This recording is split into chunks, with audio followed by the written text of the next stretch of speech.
अफ़सोसनाक ख़बर है कोयटा मां सां शेयर कयूं पिया। चमन बाईपास वटि स्कूल जी वेन कल्टी थी आहे। हादसे में 4 स्कूली ॿारड़ा फौत थी विया, 2 ॼणा ज़ख़्मी थिया आहिनि। फौती ॿारनि जा लाश ऐं ज़ख़्मियुनि खे अस्पताल मुंतक़िल कयो पियो वञे। इंतिहाई अफ़सोसनाक ख़बर अव्हांखे ॿुधाए रहिया आहियूं कोयटा मां, जिथे चमन बाईपास वटि स्कूल जी वैन कल्टी थी पई आहे।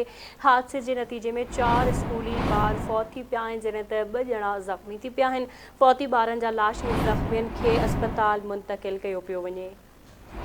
अफ़सोसनाक ख़बर है कोयटा मां चमन बाईपास वटि स्कूल जी वेन कल्टी थी, जंहिंमें 4 स्कूली ॿारड़ा फौत ऐं 2 ज़ख़्मी थिया आहिनि। फौती ॿारनि जा लाश ऐं ज़ख़्मियुनि खे अस्पताल मुंतक़िल कयो वियो आहे। एक भेरो ॿीहर अव्हांखे अफ़सोसनाक ख़बर ॿुधाए रहिया आहियूं कोयटा मां, जिथे चमन बाईपास वटि स्कूल जी वैन कल्टी थी पई आहे, जंहिं दौरान 4 स्कूली ॿार फौत थी विया आहिनि, जॾहिं त 2 ॼणा ज़ख़्मी थी पिया आहिनि।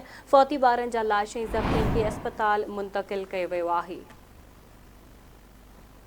कोयटा में चमन बाईपास वटि स्कूली वेन कल्टी थी आहे। 4 स्कूली ॿारड़ा फौत थी विया आहिनि। तफ़सील मालूम कंदासीं। कोयटा मां आवाज़ न्यूज़ रिपोर्टर आज़ाद बलोच असां सां लाइन ते मौजूद आहे। आज़ाद, हादसो कीअं पेश आयो, छा तफ़सील आहिनि?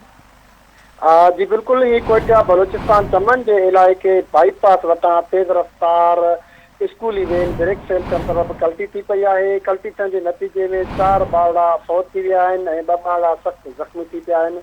इतला मिलण ते पुलिस ऐं इमदादी टीमूं वाक़िए वारनि हंधि पहुची करे फौती ॿारनि जे लाशुनि ऐं ज़ख़्मियुनि खे चमन अस्पताल पहुचायो, जिते जेका त ज़ख़्मी ऐं फौती ॿारनि जी सुञाणप कई पई वञे।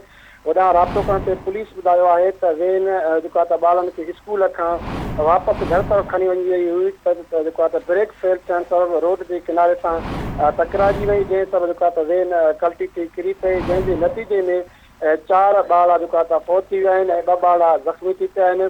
वाक़िए बैदि इलाइक़े में जेका त सोग वारी माहौल पोखियल आहे ऐं फौती ॿारनि जे जेका त घर में कोहराम मची वियो आहे। जी ठीकु है आज़ाद बलोच, वरी महिरबानी अव्हांजी अपडेट करण लाइ।